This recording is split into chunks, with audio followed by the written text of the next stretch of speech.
Bonjour à toutes et à tous, bienvenue dans ce nouvel Aquati. Aujourd'hui, je vais répondre à la question de Guillaume. Bonjour Annie, j'ai un vieil aquarium qui n'a pas été en eau depuis plus de 10 ans. Est-il toujours utilisable, surtout au niveau des joints? Merci.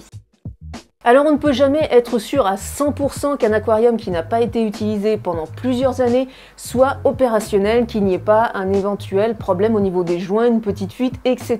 Donc pour savoir si un aquarium qui a été entreposé au sec pendant plusieurs années est utilisable, il faut tout simplement tester son étanchéité. Et pour ça, il n'y a pas 36 solutions, il faut le remplir à 100% avec de l'eau. Et je dis bien à 100%, si vous le remplissez seulement d'un tiers ou 50%, la masse de l'eau ne sera pas suffisante pour détecter une éventuelle petite fuite. Si l'aquarium est déjà chez vous, il vous suffit de le placer soit dehors, soit à un endroit qui ne craint pas en cas de fuite et de le remplir à 100% avec de l'eau du robinet. Vous attendez 3-4 jours, si aucune fuite n'est à déclarer, s'il n'y a pas eu de souci, eh bien vous pouvez l'utiliser, il est bon pour le service. Mais s'il y a une fuite, eh bien le plus souvent, il faudra déposer une des vitres et refaire le joint. Et si l'aquarium n'est pas chez vous, chez un de vos proches ou que c'est un aquarium d'occasion que vous souhaitez acheter, je vous recommande pour plus de sécurité de demander à la personne de remplir l'aquarium à 100% et d'attendre quelques jours avant de revenir voir l'aquarium pour constater par vous-même s'il n'y a pas eu de fuite. Alors dans le cas particulier d'un achat d'occasion,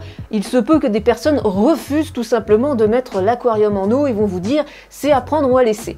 Dans ce cas, vous pouvez faire un petit examen des joints en les regardant d'un peu plus près, regardez s'il n'y a pas de craquelure, signe que les joints seraient vraiment très secs.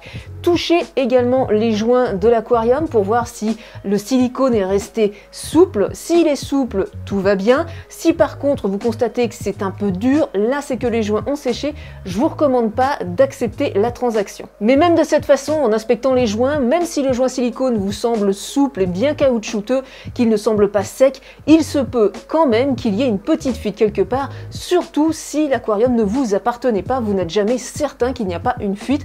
Donc je vous recommande vraiment de toujours tester, de mettre en eau complètement un aquarium avant son achat ou avant de le réutiliser s'il était à vous. Cela étant dit, la plupart du temps, on n'aura que très peu de soucis avec les joints silicone et l'étanchéité d'un aquarium, surtout si celui-ci nous appartenait, qu'on sait qu'il ne fuyait pas.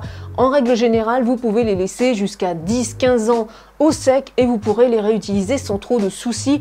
Je vous rappelle que les joints silicone qu'on utilise en aquariophilie pour coller le verre, ce n'est pas le même joint silicone qu'on utilise pour les sanitaires qui est de moins bonne qualité et qu'on va remplacer plus souvent. Donc c'est un joint silicone plus qualitatif qui dure quand même plus longtemps et qui s'abîme moins facilement. À titre d'exemple, j'ai deux aquariums de 60 litres et un aquarium de 96 litres qui n'ont pas été mis en eau pendant 7-8 ans à peu près. Je les ai laissés dans des garages, des greniers, vraiment sans entretien et j'ai eu aucun problème, les joints sont toujours nickel. Mais le risque zéro n'existant pas, si vous avez un aquarium qui a été entreposé à sec pendant plusieurs années, testez systématiquement son étanchéité en le remplissant à 100% pendant plusieurs jours.